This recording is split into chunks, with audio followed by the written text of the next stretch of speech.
jaajëfal ci noonu sax nag àgg nañu ci deuxième partie émission Petit Déj wax ci ànd ak kii di Aliou Sow ak mayu kii Badiane Aliou Sow nag borom actualité yaa ngi defaru. waaw parce que j'ai un petit peu la peau grasse. Et des fois c'est pas très évident. D'accord. sant yàlla. tàngoor gi la daa tàng. daa tàng ci yow tàngoor gi. waaw et puis mu ñëw la mais bon ça va aller ça va aller on est bien ici dans ce grand plateau de Petit Déj. tey nag nga war a waxtaanee 3 points bu njëkk ji nag waxu ONAS bi la gis nañ ni fan yi moom coow bëri na lool ak la guerre des cheikhs loolu lañ mën a wax yaa la guerre des cheikhs Cheikh Dieng ak Cheikh Tidiane Dièye wax yi bëri defee ab conférence de presse muy ex-DG bu ONAS xabaar yi gis nañu aussi ni kiy démb ONAS ñoom aussi direction bu bees bi génnee na ab communiqué tey ji nag nga war a wax li di ONAS ak PAD au Sénégal de jubbanti enduit de taches noires bu doon benn point d'interrogation ba nga xamante ne jot nga ko samp. Absolument. Pour un régime qui vient d'arriver il y a 5 mois et que justement qui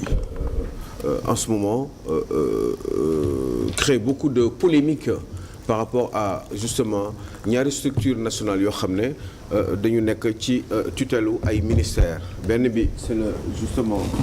port autonome de Dakar qui est dirigé par un inspecteur des impôts qui s'appelle Waly Diouf Bodian boo xam ne c'est sous la tutelle du ministère normalement de la pêche en principe je sais plus comment ça s'appelle mais normalement c'est de l'économie maritime en général beneen bi ça relève de l'ONAS qui est donc de l'assainissement du Sénégal et qui a comme justement le ministre de l'assainissement ki nga xam ne eh ben Dièye nekk ci coalition Diomaye donc président voilà Cheikh Tidiane Dièye justement qui avait été candidat justement de façade à l'élection présidentielle pour après de manière stratégique retrouver donc Ousmane Sonko et Bassirou Diomaye Faye dans la coalition Diomaye président finalement yàlla def ni ñu gagné élection présidentielle yi téye réew mi depuis 5 mois et on remarque effectivement dafa am ay difficultés yoo xam ne sénégalais yi ñi ngi koy commencé di ko seetlu te beaucoup de sénégalais en même temps ñiy seetlu loolu se pose beaucoup de questions li nga xam ne dañu ne salaamaaleykum maaleykum salaam ñu commencé di leen ngañ di leen accuser yoo xam ne wax dëgg yàlla dëgg la ak du dëgg sénégalais ñu bari seen xel tey na ci te ils ont envie de davantage donc d'être édifiés par rapport ak justement li nga xam ne moom la ñu dégg muy doon si c'est avéré scandale yoo xam ne ci réew mi la àndul ak terme bi nga xam ne ñoom moom lañ doon véhiculer ñoom la ñuy véhiculer après l'élection présidentielle bi ñu ko gagné mooy le jubal ak jubbanti bon c'est vrai que man j'ai jamais cru en ces genres de termes parce que je trouve que ce sont des termes de slogans parce que ce sont des slogans extrêmement pour moi à mon sens hypocrites qui sont dénués de sens parce que l'acte slogan yi fi régime yi indi yëpp voilà j'ai entendu accélérer la cadence dégg naa fi soppi ils ont jamais rien soppi wax nañu kii yoonu yokkute doxul voilà dañuy émergence. voilà émergence ñu nekk dégg nañ ko. voilà avec leur grande gueule di wax rek lañ fi nekkee mais duñu jëf il y a des choses des fois pour nga xam ndax jub am na wala jubal am na wala jubbanti am na eh ben il faut que nit ñi teg ci seen bët te gémmiñ warul coow baat warul jóg il suffit ñu toogee ba léegi coppite am na et pourtant ce n'est pas du tout le cas donc pour une énième fois après le Sopi après le yoonu yokkute après tout ce que tu veux dans ce pays ay slogan yoo xam ne à n'en plus finir moo tax quand ils ont dit d'ailleurs je le dis souvent le yoonu le jubal jubanti bi c'est un slogan qui est venu après l'élection présidentielle parce que tout simplement ils ont pensé que ni ça pouvait être intéressant pour une communication justement hypocrite et trompeur et fallacieux ils ont pensé que ni effectivement buñ ko génnee buñ ko abbee parce que dañ ko abban parce que moom jubal jubanti boobu mi ngi jógee ci beneen candidat boo xam ne peut-être que dafa nekk en accointance avec eux discrètement pour après se retrouver plus tard mais moom moo leen ko jox moo leen ko sànni te kooku du kenn ku dul Mame Boye Diao te xam nañ bu baax li may wax ndax nee naa leen biñ koy togg ce terme là pour lui man xam naa li xew ndax effectivement ça peut m'arriver d'être dedans et je le dis bien donc loolu ci Mame Boye Diao la jógee après xëy na comme perte na on a pensé que ni on peut le lui emprunter parce que soi-disant que ni ça pourrait être un slogan qui pourrait atteindre benn espèce u kii ci sentiment sénégalais donc voilà maintenant nag yooyu yëpp mais est-ce que aussi du nekk genre yéene xam nga yéene aussi dafa fort parfois nit ki mun nga xool et puis ce sont des termes wolof mun nga ne jubal jubanti fekk sa yow c'est pas une question que da nga ko sàcc ci keneen mais benn moo la ba nga xamante ne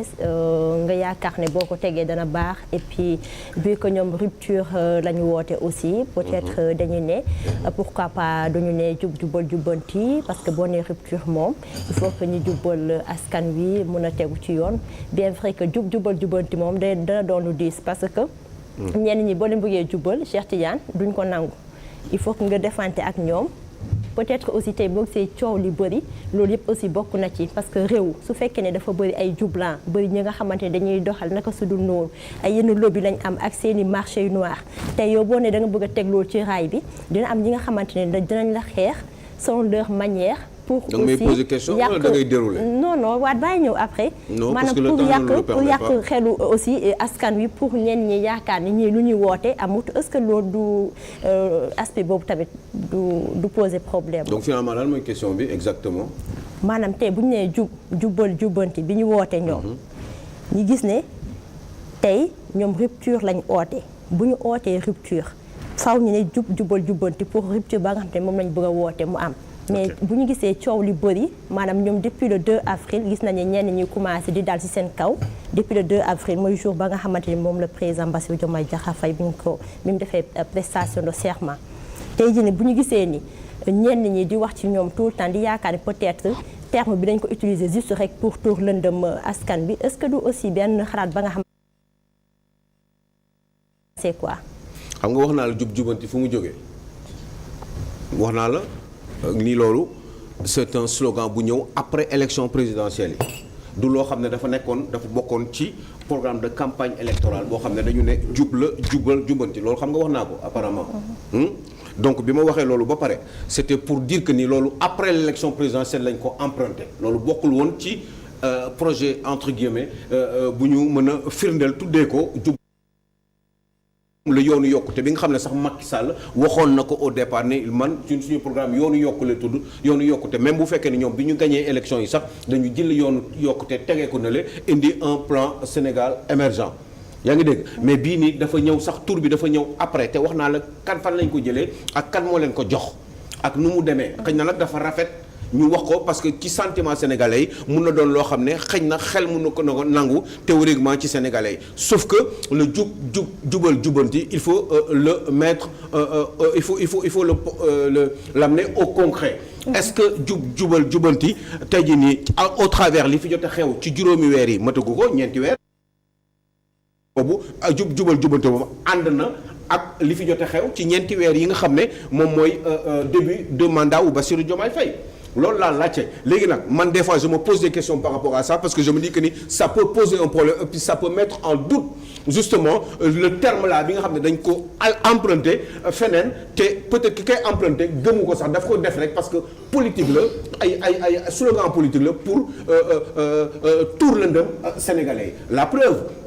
ce qui s'est passé ku wax jub nit ku jub nan lay mel je pose souvent beaucoup de questions par rapport à ça Mamou ne lan mooy jub ku jub nan la war a mel jub déjà rek nit dañ la ko war a wax nit pour nga jub dafa am melokaan yoo war a mel ci réew mi donc jub d'accord naa admettons que ñoom ñu doon ay nit ñu jub le président doon ku jub son premier ministre ak son gouvernement doon ay nit ñu jub hypothèse d'accord naa ñu rafet njort ñu door a jubanti d'accord naa ni am nañ courage pour jubanti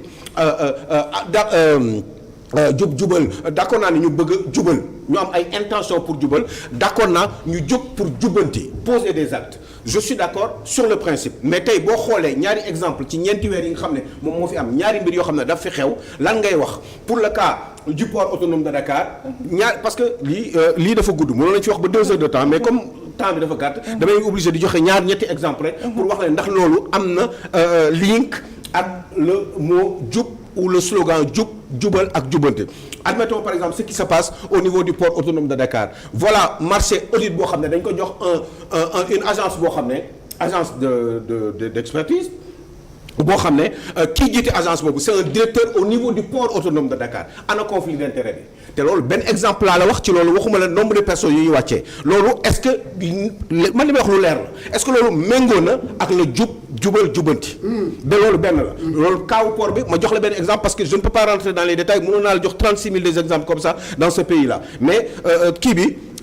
chronique bi dafa gàtt te mënuma dugg ci détail moo la ma jox la boobu ma delluwaat ci kaawu ONAS ci ñeenti weeram ma delluwaat ci kaawu ONAS ma ne la léegi ONAS dafa am benn waay boo xam ne Bassirou Diomaye au bout de 2 mois dafa am problème ak son ministre de tutelle qui est Cheikh Tidiane Dièye qui est justement un collaborateur du premier ministre donc qui a été nommé ministre de l'assainissement eh bien ministère boobu noonu ñu ko nommé kooku boo gisee sànq ba jox leen histoire kooku c'est parce que kooku à un moment donné il avait fait semblant ci élection présidentielle d'être candidat pour que après mu mën a au dernier moment mu mën a désister alors que ñu bari ñi xamoon nañ ni il était juste parti pour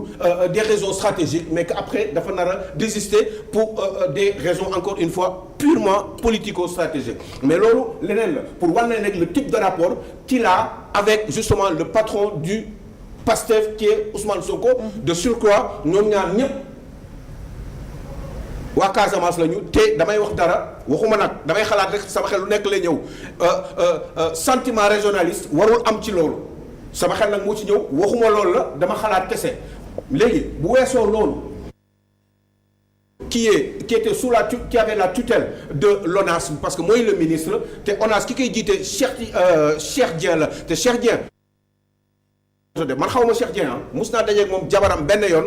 ci benn station d'essence fii ci Ndakaaru mais man musuma dajeeg Cheikh Dieng xamuma ko yaa ngi dégg une chose est sûre moom mooy ce monsieur boo demee xool histoire am bi mu nekkee mairie Thiaroye kii nu mu tudd benn bi nekk Pikine eh bien ñëpp xam nañ ni ce monsieur là kooku il était quand même un monsieur boo xam ne am na woon réputation boo xam ne éthique la woon ak déontologie te am na lu mu doon bañ moom bi mu nekkee ci mairie ba te am na yoo xam ne defu ko éviter woon na ko comme ay par exemple waaw PDS bi ñu fa ñëwee ay bi mu ñëwee fekk na fa ay nit yoo xam ne ay PDS ñoo leen fa tegoon dàqu leen donc Cheikh Dieng boobu moom la ñu dem mu am choix moom dem ci coalition boobu ci normal mu doon biir coalition bi bi ñu gagné élection présidentielle ñu jël kenn koo xam ne moom Cheikh Dieng la tudd ne ko yow la ñu wóolu parce que docteur en environnement nga dañu bëgg nga toog fii ci ONAS bi mu ñëwee ci ONAS au bout d'un mois et demi je termine. Aliou teew laa bëggoon je termine d'abord bu ma terminer bu jeexee muy noonu. parce que temps bi man mënu ma si dara. léegi ONAS boobu laa lay wax ni bi mu ko jiitee moom taxaw ci ONAS bi dafa ne bi mu ñëwee moom Cheikh Tidiane Dièye dafa am wax bu mu ko wax nee na ko yow Cheikh Dieng. dama bëgg ñi fi nekkoon muy sociétés yi nga xam ne ñoo yàgg di jël marché yu mag yi tudd Vicas ak Delta dama bëgg nga garder leen fi parce que ñoo fi nekk alors que y avait un rapport interne technique boo xam ne ci biir ONAS la woon newoon nañu ñii ni ñuy doxalee ci biir baaxul rapport bi ci biir ONAS la jógee léegi nag Cheikh Dieng ne xaaral ma xoolaat bi mu xoolaatee effectivement moom en tant que directeur général avec ses responsabilités mu xalaat ni mbir yi waroo bu dul dara sax waroo ñu ko jox benn nit kese depuis ay ati ñaari société di contrôler justement les assainissements au Sénégal donc finalement mu décidé moom dispatcher affaire bi son ministre nee na moom loolu nangu ko bi mu ko nanguwul nag def ay rapport bind au président et au ministre au premier ministre au président de la République et au premier ministre bi mu bindee courrier boobu eh bien ñoom certainement ils n'étaient pas contents ils n'ont pas daigné se retrouver entre eux pour discuter parce que loolu moo doon lu rafet ak DG bi ak sa ministre yow premier ministre à la limite sax président bi bokk ci ngeen waxtaanee ko mais ils ont refusé ça ils ont décidé immédiatement de le virer définitivement à un moment donné nag on avait pensé man au départ j'avais parlé d'incompatibilité d'humeur parce que je ne savais pas ce qui se passait mais après bi ñu demee ba ci biir c'est le Cheikh Dieng wax li mu wax te li mu wax daf ko firndeel te man dama bëgg wax bu leer te dofuma jën a jàpp ma bu déggee wax di nga ko xam te ci suma nag nee nañu ci affaire otom boobu ñu ko doon accusé ne 80 millions yooyu moo doon le prétexte loolu ñeneen ñi ñoo koy wax parce que ba léegi le ministre n'a pas daigné sortir justement pour s'expliquer par rapport ak li fi jot a xew ba léegi alors que xam nañu Cheikh Tidiane Dièye la plupart du temps moom du wanal baat kenn lu ñu ko wax dafay tontu immédiatement mais depuis on a constaté que ni personne n'a rien dit avec justement ONAS bi nga xam ne ça draine des milliards dans ce pays-là État du Sénégal budget bi li muy ONAS li mu ciy jël dafa bari torop ba nga xam ne y a beaucoup de magouilles à l'intérieur gis nga ni les patrons d'ONAS en général ils ont toujours été des multimillionnaires ou des milliardaires ku fa jaar da ngay bari xaalis dootoo soxlati liggéey sa àdduna ci biir ONAS boobu nag chef moo taxoon bu bari bu ñu ñëwee dañuy aligné wu ci ñaari sociétés yooyu et de ce fait que ni ces deux sociétés là ñoom ñoo doon buum di buum yi waa ji nag bi mu ñëwee moom Cheikh Dieng dafa xalaat ni il fallait qu'il fasse autrement bi mu waxee loolu nag waa ji bañ te comme mooy patron te waa ji bañ na nee na moom ñeneen la choisir et puis dafa bëgg a tas affaire bi pour ñëpp am ci te loolu mooy yoon mënuñu jox ñaari société kese pendant ay ati at marché ONAS yu gën a mag yi parce que deal yooyu dafay faral di am te deal yooyu ce n'est pas bon il faut que sénégalais ku nekk di am ci marché ndax ku nekk gis ci sa bopp mais boo gisee ñuy jël ñaar wala ñetti société di leen téye pendant des années c'est parce que ñooy def seen affaire ñoom ñoo tax un ministre de la République wala un DG bu bàyyee liggéey dootul soxla ci àddunaam espérons que le ministre de l'assainissement mais il faut que à ce moment-là qu'il parle par rapport parce que li ko Cheikh Dieng wax bu ci tontuwul ça veut dire que non amul sax xaar li waru woon xaar parce que lii c'est grave parce que ONAS nee naa ça draine des milliards te ci budget Sénégal lay jóge te suñu impôt la donc dafa war di leer comme leerul nag te ba léegi waxul le président de la République mag kii Bassirou Diomaye Faye ak son premier ministre Ousmane Sonko dañu war a wax ci mbir mi parce que c'est grave bu grawul nag mooy ça veut dire que il y a des problèmes par rapport au jubanti que je ne crois pas parce que man gëwuma coow gi man ci jëf laa gëm boo jëfee Sénégal dañu xam ndax diw jub na boo jëfee Sénégal dañu xam ndax jubanti nga. jëf am na solo mais baal ma rek Aliou Sow parce que sànq yaa ngi doon wax lu am solo mooy affaire kii di Cheikh Dieng mu doon ki nga xamante ne mun naa ne Théodore doon xam nga ko Cheikh Dieng à peu près booy def témoignage ci moom. C'est que affaire bi dafa complexe pour man si c'était une grande démocratie pour man ministre bi Cheikh Dieng waroon na am posture comme Mamadou Seck ancien ministre des finances nekkoon président assemblée bi ñu ko tumalee woon ci jamono Abdoulaye Wade ne ko yow da nga def lii automatiquement lan la def démissionné te pourtant Abdoulaye Wade bañ na mais dafa démissionné pour ñu leer rupture fii lañ doon xaar ministre bi moom mu démissionné du ma ne que Cheikh Dieng aussi qu'il est propre mais comme am na déballage accès à ce niveau le procureur aussi devait s'autosaisir si genre affaire yi ubbi l'enquête ñu xam responsabilité yi fan la nekk parce que tamit suñu xaalisu réew bi moo nekk en jeu ak ñoom aussi seen image tey nii comme dañu ne jubanti fii leen doon xaar ñoom première chose mooy lu leerul seen biir ñu leeral ko askan wi mais nag à côté de ça Cheikh Dieng aussi a été maire mais il a été sanctionné foo demee Djiddah Thiaroye Kaw nga laaj population li tax ñu sanctionné ko il avait été sanctionné pourquoi il avait été sanctionné je crois que aussi il avait détourné de l'argent parce que boobu nag tamit bu mu nekkee ci maire bi am na loo xam ne dañ ko reproché woon loolu tamit ci temps boobu mooy affaire famille parce que am directrice de cabinet bi c'était sa belle-sœur loolu les gens aussi. Bon, d'accord. Attendez. amul benn rapport bu ko mosoon épinglé aussi amul benn rapport bu ko mosoon épinglé daa mel ni de. les gens lui reprochaient ça à l'époque. waaw d'accord waaw. xam nga. waaw ñu ñëw aussi benn adjoint au maire bi. waaw bon boo xam ne tamit moom dafa xawoon jege sénateur moom tamit mooy yoroon délégation signature léeg-léeg ñooñu kaas nañ affaire yooyu. ba nga xam ne li ñu di kaas après ñu sanctionné ko. donc ce sont autant de choses conflit d'intérêt la affaire bi c'est un conflit d'intérêt am seen biir tey nag war nañ xam fan la dëgg bi nekk. est-ce que Cheikh Dieng moo am dëgg.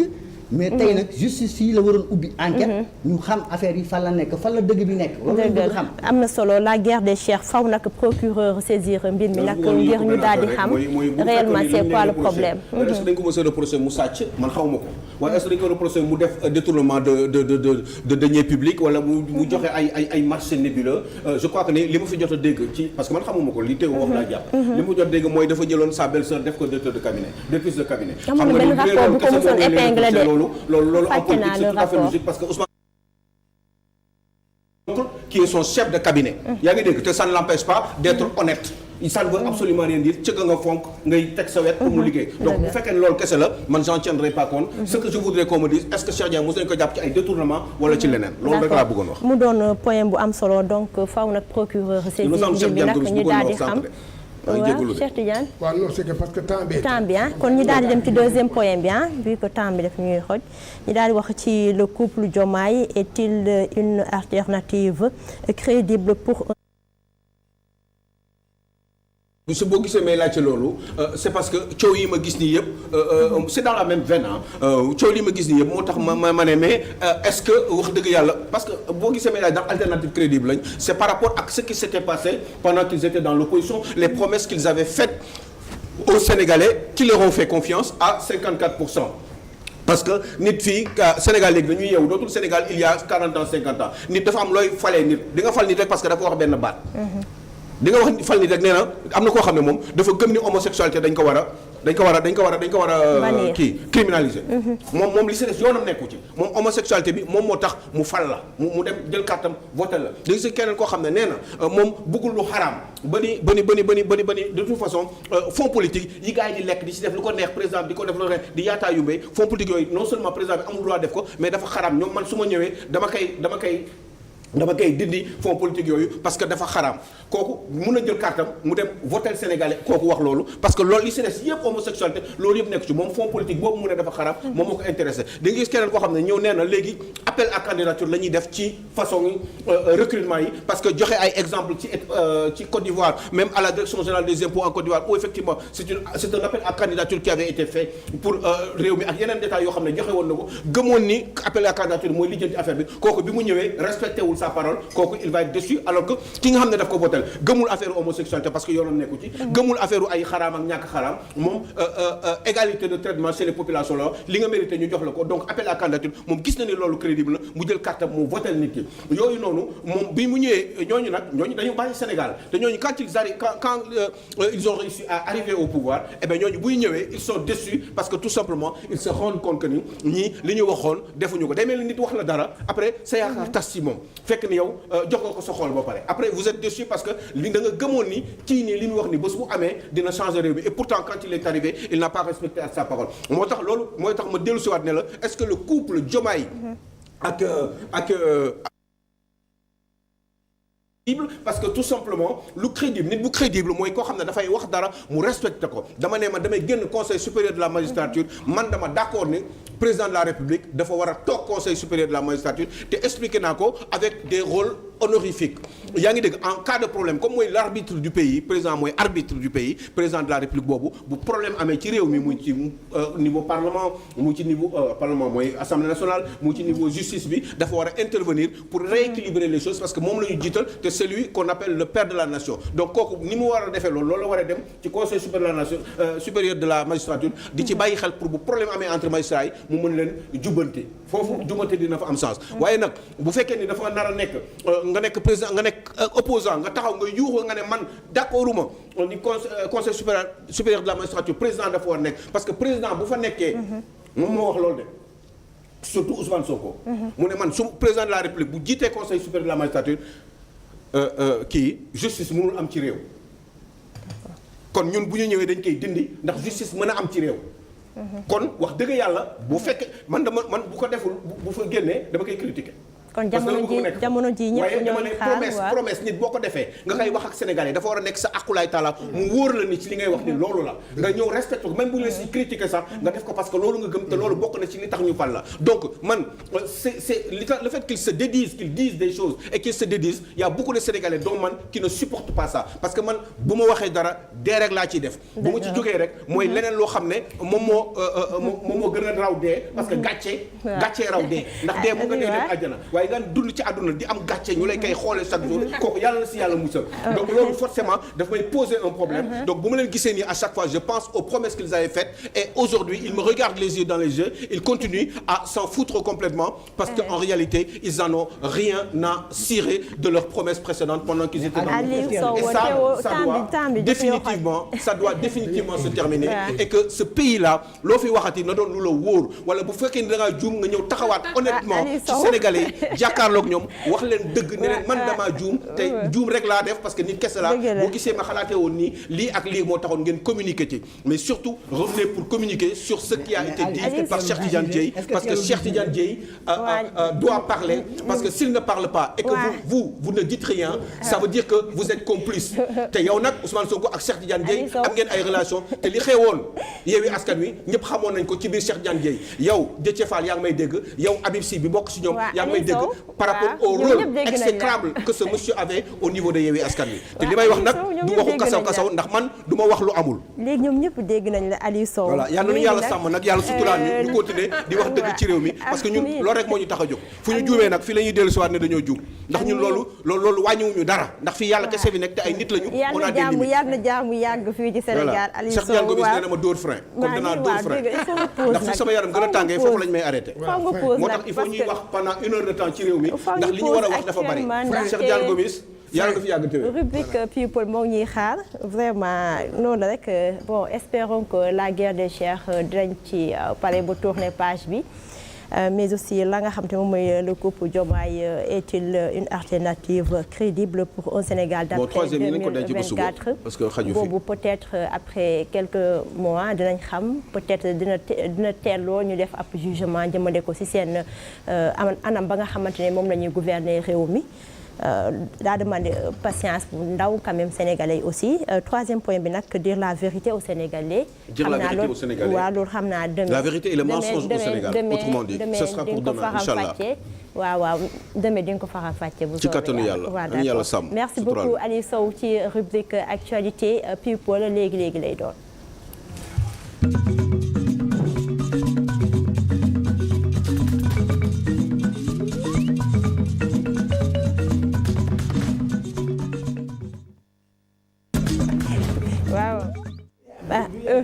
waaw noonu laay def sax Cheikh Tidiane noonu laay def su boobaa